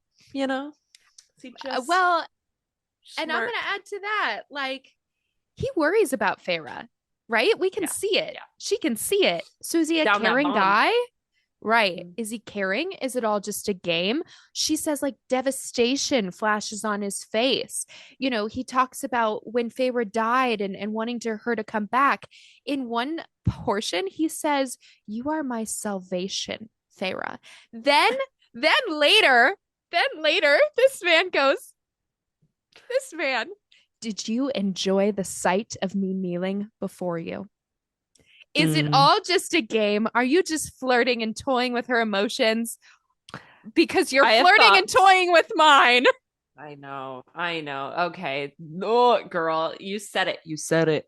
Okay. Like, I love how intelligent he is and how thoughtful he is in these ways. And also, sidebar, that's one of the first things that made me fall in love with my husband was intelligence and just like the way his brain works. I love it Yeah. so much. And so, maybe that's something I'm clinging to here with Rhys as well. That could be a personal thing. Who knows? But I, I just really enjoy it. Also, there's this moment when she wakes up and Rhys gives her tea and she Mhm. takes it and drinks it without any hesitation, which is so interesting because he also gave her all that wine under the mountain, forced her to drink it. And you would think she would be hesitant to drink something coming from him, but she's not. And I think that really shows that she actually has a deep trust for Rhysand, Yes. that he will not hurt her. He'll always do what's best for her, even if she can't see why it is in the moment. And yeah, I also, all those people ran away from him on the wedding day, Mhm. if you recall. Yeah, that Mhm. short-lived wedding day. They Mhm. stumble over each other to get away from him. But in Valaris, he is that caring person, right? He's walking through the city and his people are around him casually on the street with him, embracing his hand, giving him a warm smile and calling him by his name, not like my high lord, but Rhysand, which is Because so he's a normal we guy. yes, right? I love how SJM has given us so many moments also of direct comparison between Feyre, Tamlin, and Rhysand. Rhysand waking her Yeah. up from her nightmares and then proceeding to help her through being sick from them. And Tamlin, pretending to be asleep the whole time. And, take Mm. that one step further. He holds her hair while she's throwing up. Yes. So that is such a caring that. And when he literally looks at her and he says, "Tell me what to do. Tell me what to do to help you." Yeah. He's going to do these little things whether they really help or not, but he's also just saying, I like you feel how much he cares. Tell me what to do for you. He doesn't want to Yeah. watch her sink deeper into this hole where motherfucking Tamlin didn't give two shits. Which then brings me back to, like, okay, so did you just want to breed her? I don't know, sorry. I don't I'm know. so frustrated with him, but I agree. The holding of the hair, the sleeping by her side to make sure she's okay, literally just point blank, not only opening up to her, but asking her, "What can I do for you? Yeah. Yes, come to Valaris. I will allow you to meet my people and see this place." And it's just such a 180 from our other MMC that we thought was supposed to be, like, oh, The beautiful, ideal. perfect, and is not. And of course this is Yeah. through Feyre's eyes, and she has, a little bit of a skewed view, but I don't think it's that skewed. So yeah. Well, yes. I want to go back to a giggling, kickling, a giggling, kickling, Put screaming them moment. together, it's a new word, kickling. Reese pulls out the midnight black colored undergarments that Feyre bought, and then telling him you're drooling on the carpet before walking out. I was like, okay, Feyre, get it. Okay. I just thought that was so interesting. And then going to like, okay, he made Tamlin bow before him. And you mentioned this, right? Huh? Made Tamlin bow before him. And now he's on his knees before me. Like, this is her internal monologue. And I'm He's like like, cupping the back of her knees and her legs and like brushing her thighs, putting out. stop. It's so juicy, so yummy. Like, exactly the kind of like pent up energy I want to feel. And I love seeing that in writing. Sorry, I just got really forceful and hit my microphone. Hope you didn't hear that. We're excited today. We have so many feelings. Yes, him holding onto her legs, strapping those like I don't know, night. Oh, I should know what these are called. I'm so sorry. But he's strapping those things to her No, legs. Yeah, that like hold her knives in place. yes. I'm gonna figure that out. I'm embarrassed I don't have the word for it right now in my brain. But very You and me intimate, both. vulnerable placement, you know? Love to see it. Okay. He knew what I he was love doing. I know, but I love to see it. Now, you mentioned this moment of her, saying, I'm not your, or, so I'm your huntress, I'm your thief. And Rhys saying, Feyre, you are my salvation. Like, not what What you're does ready that for mean? because it's so serious. We're going from Yeah. silly, cute, flirty to like, oh no, I'm dead serious right now. Uh-huh. Like And I mood love how he change, switches vibe up. change. Yes. Like Yeah. you don't know what to expect. Now, I will say I think one of the reasons he's like that with her is because he knows that distracting her with flirtation, getting her to a point of frustration or anger is one of the best ways to help her through her challenging situations, like the one she faces with the Hmm. Weaver, right? Take your mind off of what lays before you so you don't succumb to fear. But also, better to feel something than nothing. Hmm. And to if Rhys and I think he's learning this and probably through the bond, but also just, being around Feyre and watching her, which sounds weird, Mm-hmm. but he realizes that that is, and again, she's young, right? I think we've all been in this place. She's 20 years old. He's connecting with her on the way that he can to then connect with her deeper, potentially in other ways later, whether it's working together or whatever it is, like flirtation can kind of break that wall a little bit. Yeah. Like we have clearly seen that that works for her. No judgment. I get it. So he knows what he's doing. Again, is it a game? I, is he just the sass pants that we, love, or is it more? We never know. And we don't know until Yeah. we know, like until he lets us know, which is fun and frustrating all at the same time. So true. Did you have any other moments that stuck out for you about his character specifically? One thing that I want to add to this, because sorry, I just jump in. I Um, love it. is when Feyre talks about his wings. Like we know he has wings. We've gotten like little descriptions of them, but when they're flying, I believe is when she first notices this. They're a smooth membrane flecked with a hint of iridescence. And I just thought that Mm. was so beautiful and such a beautiful, I mean, Feyre's descriptions, Sarah J. Maas's descriptions are always beautiful. But as she kind of breaks out of this place that she's been and she's kind of seeing the world with color and light again, like just this little description of his wings, I just thought was really, really cool. And I wrote that down. But no, everything else we talked about, just Rhysand on It's his beautiful. knees. Is What? what? So, what? Um, Huh? sorry, I was ready to pivot, and then you said that. I'm like, huh, say it again. Okay, so we're gonna pivot to some, I guess you could call them secondary characters, but still of importance. Let's recap on two from the Spring Court that I do think we should pay a little homage to for a moment, which first one being Lucian. I really appreciate that he tried hard to convince Tamlin to train her powers. And while we do go into his mind, it's not for very long, but we learned that it's desperately sad in there. Mhm. That's really, really sad for me. I mean, he watched the love of his life be murdered by his Yeah, and father and brothers. That's sad. That's a sad place to live. it's also so relatable for Feyre, Mm. maybe, Yeah. reaching into his head and seeing that he is also sad and guilt-ridden and hopeless.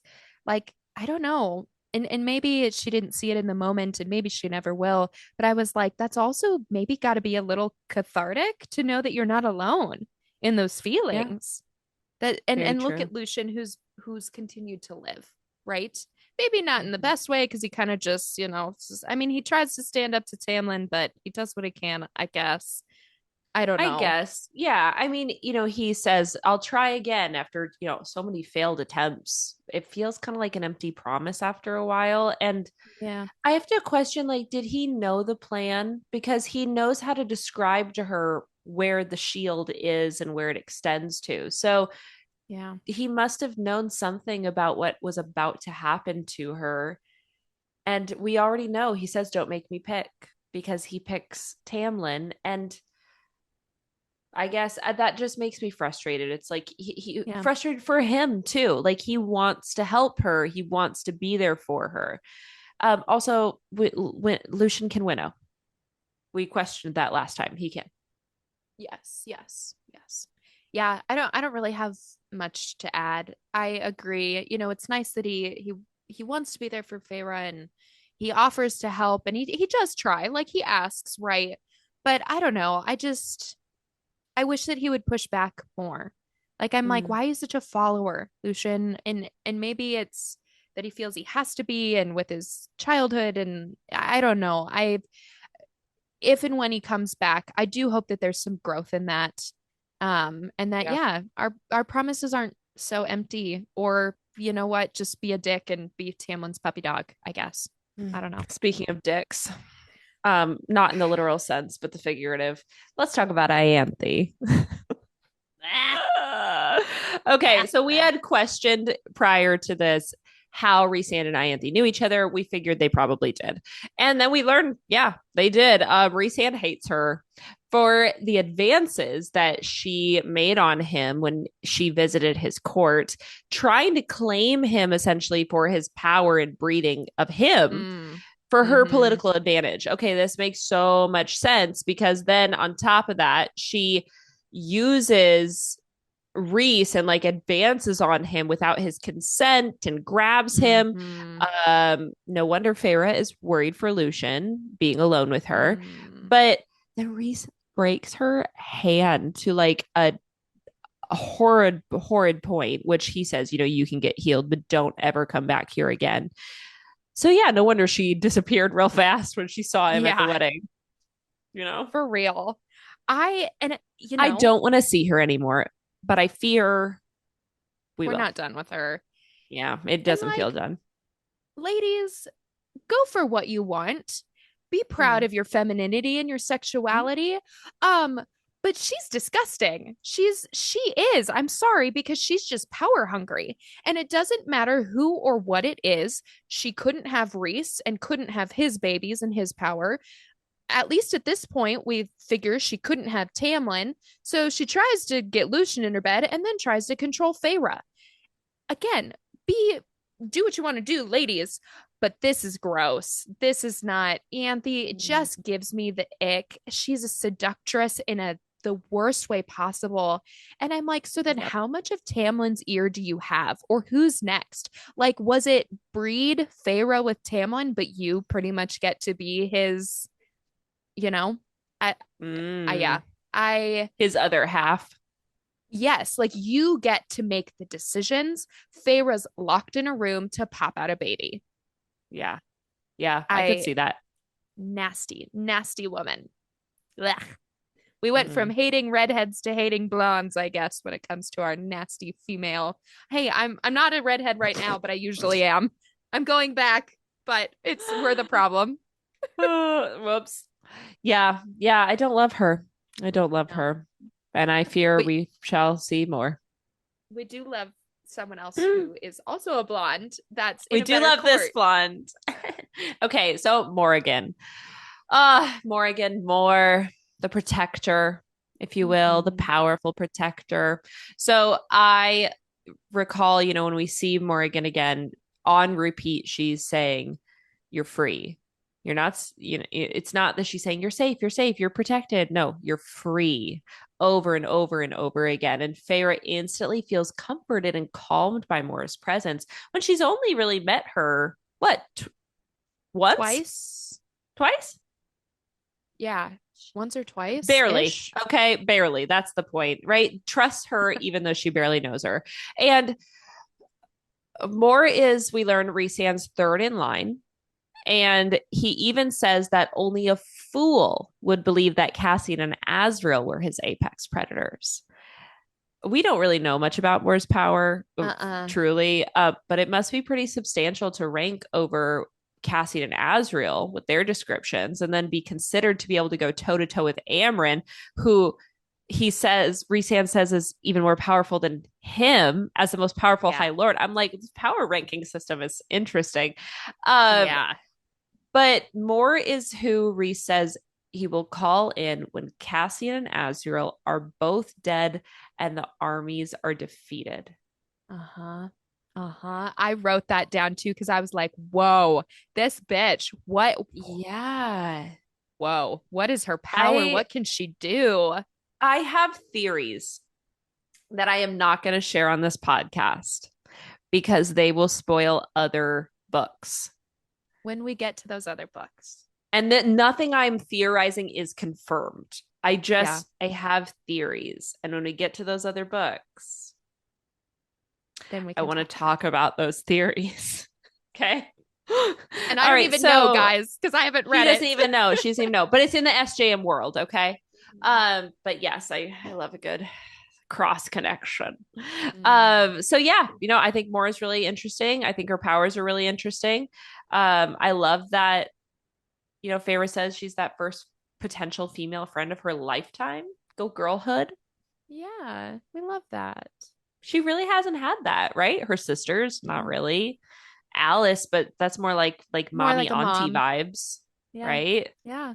Definitely not Ianthe. So even though we start with Feyre thinking that maybe that's her friend. Hmm. I'm so So glad this she is, learns that that is not friendship. yeah, right. Character growth. And then, one thing we do learn about world building from Moore is that a Fae's power fully awakens when they enter puberty. Um, and like their cycle, is going when their cycle starts for females. Hmm. And Moore says that, human customs for women are much the same in some places within Prithian, most specifically the Night Court in the Hewn City. Hmm. So the way that, in this book, they treat women in the human world as property. I just want to say how disappointing that even in the fairy world, women gotta have a period. We gotta deal with that shit. That's Meh. unfortunate. Not that that matters, but it just clicked and I was like reading that and I'm like, Oh. ah. And then on top of it, if you're an Illyrian, that's when they try to clip your wings. And for Morgan, she's powerful. So they, again, kind of, it's like Feyre. It's so Marry interesting her off. there. Yeah, marry her off, breed her, highest bidder kind of thing. So I appreciate that this is Feyre's first true friend, like just no strings attached, basically friend. So Yeah. I love that for Feyre and more. I do.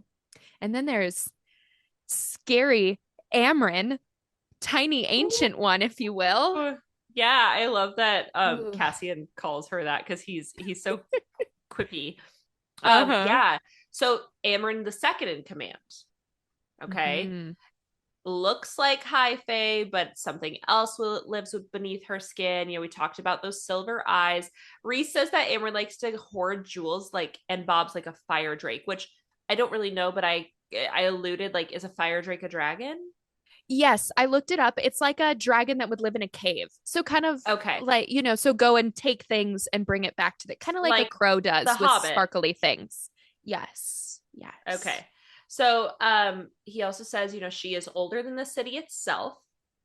Amryn, um, I guess, we said went into the prison before the Mm-hmm. prison was the prison. But before Prithian He's was old. split, yeah, before Prithian was split into courts and emerged once they had been established, and that written records in a different language. Sorry, that cued my interest. I was like, Yeah. what? What do you mean a different language? Okay. A different language of records allude that Amren had been there for more than 2 millennia at least. And Rhys is guessing. Okay. Legends saying that there were rips in the world, and when it was created, some creatures slipped through, and maybe that's how Amren got here. And Rhys Mm, thinks that Amren is the only one of her kind left, and that, like those in the prison, came through that rip from a different world, and have been looking for a way to go home for a very long time. Um, so I mean, like, the information download within Amren's backstory is like leaves your eye yeah. twitching and your brain Yeah. churning, and you're like, I can't wait to know more about you. Seriously. Well, and then it's curious too, like, I want to know Rhysand and Amren's friendship connection. Are they Yeah. friends? Is it keep your enemies close? You know what I mean? Because she's scary. He's afraid of her and her power. And what the fuck Mm-hmm. is she? I love that he called her his political advisor, his walking library, and the doer of my dirty work. I was like, I just love the descriptions of everybody. So yeah, Yeah, yeah, Amren absolutely. There is. is one other little thing I wrote down about Amren. It was just a moment. Amren had a look of distaste when Feyre asks if it's a bad look for her to have weapons. Amren's like, Bitch, oh you my should have a God, weapon. what do you mean? Like, why would you say that? See, What do you Amren's, mean? at least when she's a bitch, I don't know, with like a heart of gold, maybe. I don't Yeah. know. Okay. I don't know what So, she is. yeah, well, this made me think, and okay, I'm going to reveal some stuff about myself here, but I there is nothing wrong with loving your husband. Okay, disclaimers. There's nothing wrong with loving your husband. There's nothing wrong with loving being a wife. Okay, let's just put that out there for anybody who wants to come for me in the comments. But the look I have internally when somebody says, I can't do that, I'm not allowed to, my husband won't let me, I go, What? are you okay? Oh, I don't uh, understand. I don't because that understand. feels like Feyre and Tamlin. I don't understand. No, And I you and me hear that both. plenty, and I'm just like, I can't relate. Yeah, My husband doesn't allow me to do things, I but hate I that. love That's but I love him enough to care about his thoughts yeah. on what I do. But ultimately, I am my own decision maker. And that's As you where should I be. felt that like look that Amren gives her of like, what do you mean? It's a bad Yeah, look for you? Come on now. I was like, yeah, I get that. I feel that. I mean, yeah, no, people can be mad. I agree wholeheartedly. And you have to Mm, be your own person too, right? And that's like a whole other thing. But yeah, yeah. allow. Yeah, that gives me the ick. And it's like, control your face, Miranda. If somebody says Yeah. that, oh, okay. Do you want to What call a, him and ask? Is it like calling to ask your mom and dad if you can go to a sleepover when you were 10? a child. Yeah. Whatever. Um, so I think we should move on to some more Mm, hot, steamy men. Let's talk about Cassian. Okay, one moment. Let yummy. me put down my water bottle, push my mic up, and just settle in. Okay. Favorite describes Rhys as having a light in his eyes when he talks about Cassian and Azriel. Already, you are set up to adore these two males. Mhm. And, Cassian, we already described him earlier. And obviously, he is just like a gorgeous, gorgeous creature. And Cassian, what I love even more about him is that underneath all of that, where he could be a total brainless brute, but he is still so feeling, right? He Mhm. says or the book says, Cassian can understand Feyre and what it's like to fight for your survival and to truly be hungry because of his childhood, his upbringing, just being thrown into the Illyrian war camps as a bastard. And Mm-hmm. Rhysand has so many lovely things to say about him, even though him and Rhysand butted heads for so long as kids, that they're now considering themselves to be brothers, even going as far to say that Cassian would beat him in hand-to-hand combat, even though he would have to earn it because Rhysand is good, he's strong, but he is the best warrior of any court in any land. There's so many I layers to love him. There are. And I also, of course, this brings it back to Rhysand for just a second, but I love that he's not afraid to admit when he is not, Tamlin, I'm perfect, right? I'm the most Yeah. powerful. Rhysand's like, no, Cassian could kick my ass. Amryn and Morgan could destroy me. Like he's not afraid Yeah. to say that. And I love I that. am, And I yep. Hmm. the way that he talks about the people and his friends and the love that he has for them. And Cassian, the fact that now we have found two, and I will say three when we get to Asriel, kindred spirits for Mm. Feyre. Mor and her connect a little bit on their suffocation and their drowning by other people. Cassian and Feyre connect in the fact that he, like you said, he understands what it's like to be starving without basics, to have to, literally fight for your life. And just for For her to find clothes. people, yeah, and for her to find people that understand that because she never really has. And I love that Mm. he's going to train Feyre. He's a little worried about it. He's like, your human body, like you're not a human, but you are, and maybe Yeah. he wants to sleep with her if Rhys's taunting is to be believed. I can't That one imagine threw that me would a be a little bad bit. I was like, time. what? Whoa. And I feel like Whoa. with their relationship too, it's probably just like he's like at the beginning when he's like, we don't bite or unless you want us to, Mhm. like Yeah. they're all just sassy and real. Like they Yeah. they speak to each other like they're real people. And I love that so much. And now I if do you have anything else on Cassian? Well, you do because I can see your outline. And there's one thing you didn't say about his description that I Oh. was like, I love that you wrote that down and included it. So I did say my light just died. In the book, he's described as rough hewn, like he'd been made of wind and earth and flame, and these civilized trappings were little more than an inconvenience. And I was like, what a cool way to like describe someone. Yes. And I think the perfect way to like kind of wrap him up for today, too. Like, it's who Yeah. he is. Oh, so Asriel, okay? Yes. Like shadows given form, his voice dark and cold, smooth.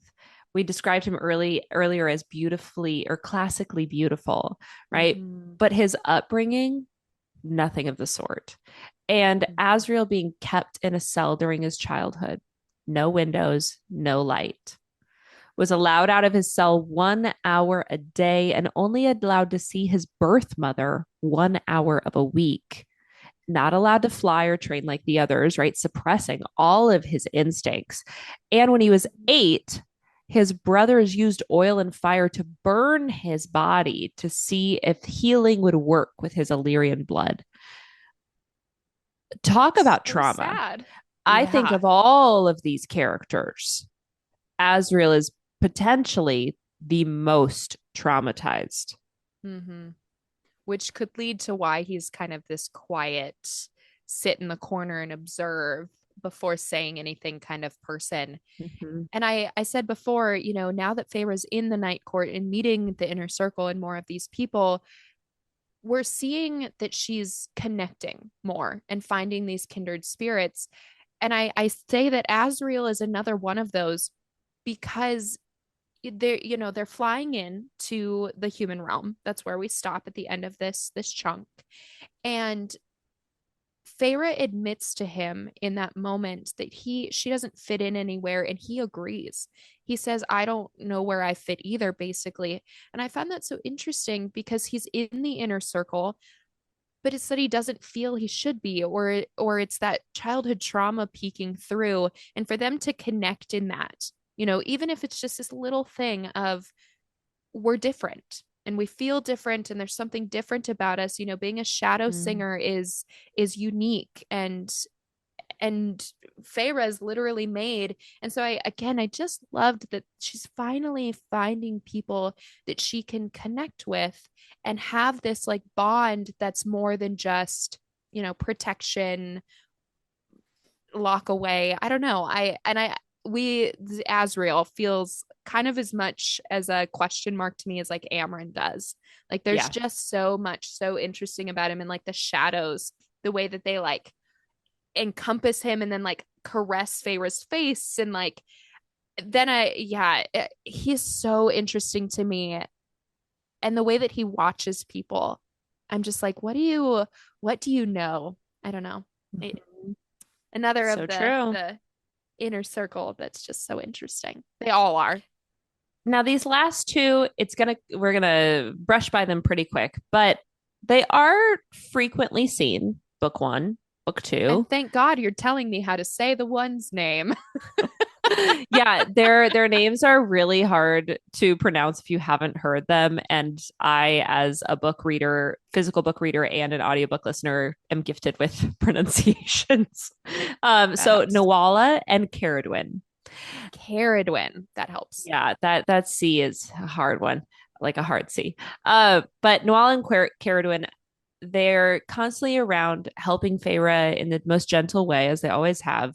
But it makes me wonder, are they our new Alice? Mm-hmm. Yeah. To what extent? Yeah, just a little tidbit, Mm-hmm. thinking through what we maybe want to watch for in these upcoming chapters. Okay, these are things that piqued my interest that made me go, I'm sorry, what was that? I didn't write this one down, but I told you all earlier, different language. What? Mm. The book, what's that written in? Okay, interesting. Um, Feyre notices Amryn sniffs something in her scent and then looks at Rhysand, and he just nods at her, like nods at Amryn. Amryn knows something. Rhys confirms it. What is it? What is it? I want to know. Yeah. Okay. We get a little bit more information about mating bonds within these chapters and learn that Rhys's mother and father as mates. Rhys says that all it took for the mating bond to click was for his dad to look at his mom, and the bond snapped into place. We spent earlier episodes being like, what is it going to take for Feyre and Tamlin? Like, Mm-hmm. obviously, it's not sex. Like, that's already happened. It's not I love you. Mm. That's already happened. Is it marriage? It's the one thing we didn't like actually get through. We have an answer to our question. I don't know if it's the same for everyone or not, but the mating bond is supposed to just click when you have a look. Mm-hmm. That's telling me right there. Tamlin and Feyre can't be mates. They've been staring at each other's eyeballs for a long time. For like a year. Yeah. Well, Okay. and didn't he say that that's how his parents, like Tamlin's parents were not a match, but they So he has to also know. He had a has to click. know that Yeah. they can't be mates. Like it would have happened at this point. And maybe that's why he locks her in the house. Because if not him, who? Right? Perhaps. Now, Mm-hmm. last thing I wrote down was the ring that she has to get from the Weaver. This is a true, like, initial. I read this book for the first time, and this was my thought. A blue stone with silver and gold intertwining and pearls, a six-pointed star, which was his mother's ring and given to Rhys as a keepsake during adolescence, then taken back from Rhys by his mom when he reached maturity and given to the weaver so that he wouldn't waste it. First of all, wanting your mother's ring back sounds like a pretty important ring. Yeah. You want And it for like in something. in human culture, a lot of people use their mother's ring for a special question. Mm-hmm. So that makes me think this ring is very important to him, right? Uh, very, very intriguing. I have more that I would like to discover about this. We talked about this earlier, but I also wanted to bring it back up. When the bone carver carries out the syllables in Feyre's name, Mm-hmm. Feyre, Mm-hmm. again, I think we'll probably get some sort of information on this. And we touched on it a little bit earlier, but like they say it's an old name. Also, really hitting on that part of her name is Faye. Feyre. Like, was she Yeah. always Yeah. meant to be? Is there, yeah, I'm very curious, like, where her name comes from. We have got to get some information on her mother at some point, right? And like, yeah, Mhm. I clocked that too. Why does the bone carver want to know what happens when you die? I thought that was interesting. Like, why is that is what he wants to He's ask so Feyre. obsessed. Yes, like what do you see? What's there? And if we're learning that these creatures in the prison want to get home, question Mhm. mark, is he hoping that maybe death will take him there? Or is he of Prithian? I don't know. But I found that so interesting that he was super like hell-bent on what is death. And then why did the bone carver appear to Feyre as a child, but to Mm. Rhys's Jurian? Yeah. Like who and what was this child? I have an idea and a theory, but I don't genuinely know why.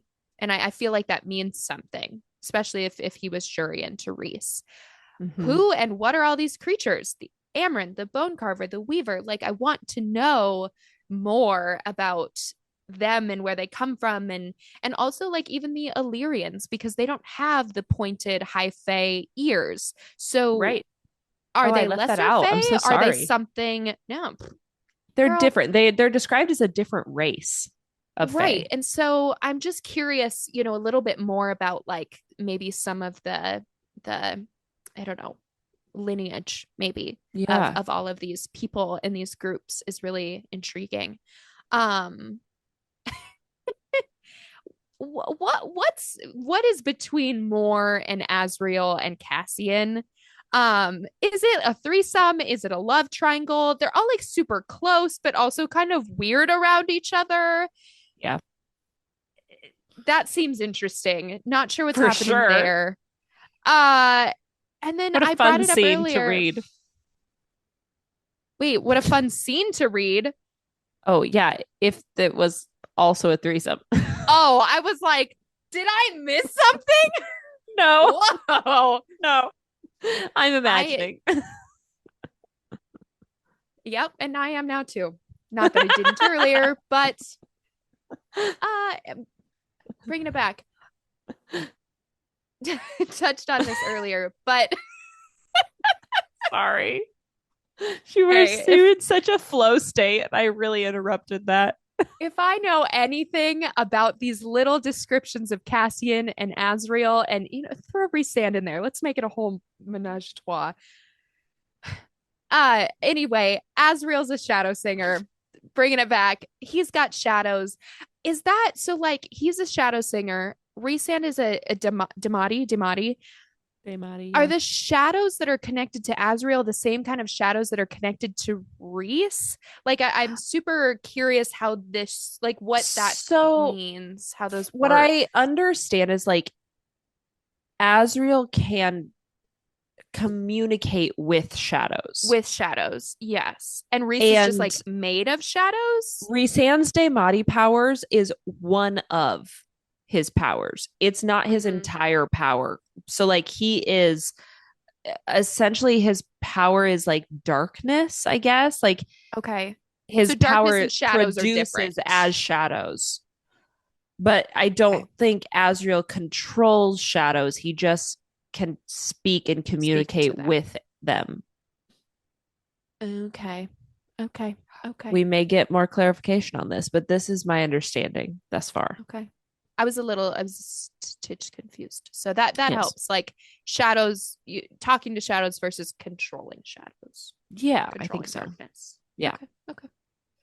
Yeah. Yeah. But we're Holy gonna have a shit. lot to find out. I know, y'all. And It's we been had a to go journey. through so much. So much. But Feyre went through so much. And as we always close out our episodes with the heroine's journey, we're gonna take a look at Feyre's journey one more time, but more importantly, what we can take from it as women and listeners, men as well, and apply it to our own lives. So, Yeah. Feyre's journey in these chapters really hit me because once again, everything seems to land on her shoulders. Finding the Book of Breathings, being the one who has to read it, acting as the human emissary to the Night Court, convincing her sisters to open their homes, and then convincing the queens to trust her, all Mm. while she clearly is still carrying the emotional wreckage of leaving Tamlin after his betrayal. What feels so real is how she admits that anger and sharpness feel better than feeling nothing, and how she starts to realize that the love she once accepted may have come from loneliness and survival and truly not safety. The thought that maybe it worked for who she was, but not who she's becoming, feels painfully relatable. I love watching her as she notices that fear doesn't have to control her, that strength is something she can choose, and that there is a quiet kind of power in enduring dark, painful things while still remaining warm and kind, as she describes Morrigan. And maybe most of all, her hope that if this court can find joy and laughter after everything they had lost, then maybe she can too, which feels like such a gentle reminder that for us, growth doesn't always look dramatic. Sometimes it's just learning to sit with the hard stuff, honoring our past selves without being bound to them and who you were, and acknowledging that our trauma can be there without letting it define us. And to recognize that even in the smallest moments of courage, softness, or resilience, that meaningful step forward is happening on your own journey. Mic drop. Mic drop. So all of the things, all of the things. I wanted to bring up a couple of quotes right here at the end. After Feyre hears more stories, she says, quote, "There's a special strength in enduring such dark trials and hardships and remaining warm and kind, still willing to trust and to reach out." And I mean, Autumn just said all of that, right? But then Moore responds to her and says, "There are good days and hard days for me, even now. Don't let the hard days win. Don't let the Mm. hard days win." I literally, you can't see it because it's blurry. But my husband got me a little thing for my bookshelf that is Valaris, and it says, "Don't let the hard days win." And I Mm. think that is such a beautiful reminder for all of us. And, you know, I shared a little bit of like personal, and I'm happy to do so because sometimes just talking about it helps. But I've been through the hard days. We all have to an extent, right? And to see Feyre truly begin to break free of that depression and begin to find herself again, to laugh again, to feel again, it reminds me, it reminds us, I believe, that should know we are allowed to come back from the darkness. We are Mm. allowed to find, you know, some light again and to find joy and love and all of the things that maybe in those moments we don't feel like we deserve or we should have or we're allowed to have. And I'm just so thankful for a character that has been created with such, I don't know, I don't even know what the right word is. Sorry, guys. I'm feeling all of the things as I talk about Feyre in this moment. But she's just a conundrum, as we all are as Mm. people, right? We're a mix of so many different thoughts and feelings and likes and dislikes, and to have a character that's written that way and to feel that I can connect to personally so deeply and see that she can do it and I can do it and reflect on, you know, where I am in life is just, I don't know. I think it's a beautiful thing. So, yeah. Absolutely. So much depth. Oh, yeah. See, there's the word depth. Now I uh, know that we want to keep going. I mean, we've been talking for almost 2 hours. We definitely want to keep going, but and you want to turn the page. I get it, but we've got to close the book on this one. but hey, every epic needs a cliffhanger, right? So let's savor the suspense. Remember to like, share, subscribe, and please write a review. Unless it's bad. And before you remove your bookmark, okay, please prepare for next week. We're going to be taking ourselves from chapter 23 through the end of 37. Okay, so it's a little bit smaller chunk than this time, but a whole lot happens. Okay, a whole lot happens. So remember that whether you are conquering your own kingdom or just cozying up with a good book, you are the main character of your own epic tale. All right, queens, for real now. Put down the book, hold your crown high, and we will catch you on the next page.